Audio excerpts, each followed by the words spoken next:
All right, let's take a look at this GCSE maths question. At first glance, it looks pretty tricky, right? It's mixing similar shapes, mass, and surface area all into one problem.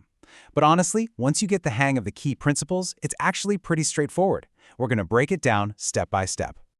So here's the full question. We've got three similar solid cylinders, L, M, and P. We're given some details about their mass and surface area, and our job is to find the ratio of their heights. This is a classic 4-mark question, and that means every single step in our working is absolutely crucial to get all those marks.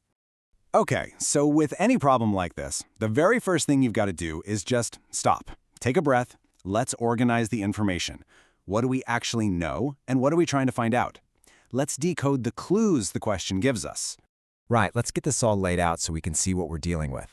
Cylinder L, we know it has a mass of 64 grams. Cylinder M has a mass of 125 grams and a surface area of 144 centimeters squared. And finally, cylinder P has a surface area of 16 centimeters squared. Now that it's all organized, we can start to see the path to solving this thing. Okay, now this is the most important part of the entire question. It's all in this one little phrase, made from the same material. This is the key that unlocks the whole problem. Why? Well, if the material is the same, that means the density is the same, and that means the ratio of their masses is exactly the same as the ratio of their volumes. That's the link we've been looking for. So, let's jump into our first calculation. We're going to use the masses of cylinders L and M to figure out the ratio of their heights. And it's always a good idea to think like an examiner. What are they actually looking for? The official mark scheme literally gives a mark just for showing the process on this first step. That tells us we're definitely on the right track. All right, let's do this. The mass ratio between L and M, it's 64 to 125. And because we know the density is the same, guess what? The volume ratio is also 64 to 125. Now here's the magic rule you have to remember. To get from a 3D volume ratio to a 1D length ratio, like height, you've got to take the cubed root. So the cubed root of 64 is 4, and the cubed root of 125 is 5. Boom! The height ratio for L to M is 4 to 5. Simple as that. Nice! One ratio down, one to go. Now we're going to do pretty much the same thing to find the height ratio for cylinders M and P, but this time we're using their surface areas. And yep, you guessed it, the mark scheme backs us up again. It specifically looks for the process of finding the height ratio from the area info. So let's get that mark. Okay, so the surface area ratio for M to P is 144 to 16.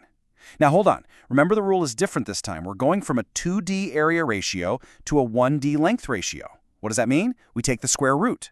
So the square root of 144 is 12, and the square root of 16 is 4. That gives us a ratio of 12 to 4, which, of course, we can simplify down to 3 to 1. Perfect. So now we've got our two separate ratios, L to M and M to P. We're on the home stretch now. The final piece of the puzzle is combining them into one single unified ratio that connects all three cylinders. Let's put them side by side and see what we've got. For L to M, the ratio is 4 to 5, and for M to P, it's 3 to 1. See the issue? The number for M is the link between them, but it's different in each one. It's a 5 in the first ratio and a 3 in the second. We can't have that. We need to make them match. So how do we fix that? Well, it's all about finding the lowest common multiple of those two M values, which are 5 and 3. What's the smallest number that both 5 and 3 go into? That's right, it's 15. So 15 is our new magic number for M. Okay, so to turn that 5 into a 15 in our first ratio, we've got to multiply the whole thing by 3. So 4 times 3 gives us 12, and 5 times 3 gives us 15. Our new ratio for L to M is 12 to 15. Now for the second one.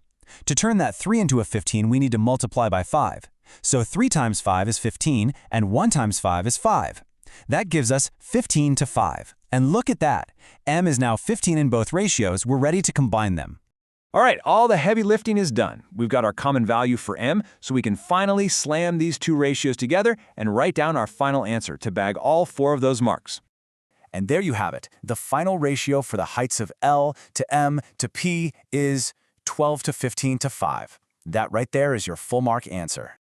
So let's just boil this all down. What are the two absolute golden rules you need to take away from this? First, To get a length ratio from a volume or mass ratio, you use the cube root. Second, to get a length ratio from an area ratio, you use the square root. Honestly, if you can just burn those two rules into your brain, you've pretty much cracked any similar shapes question they can throw at you.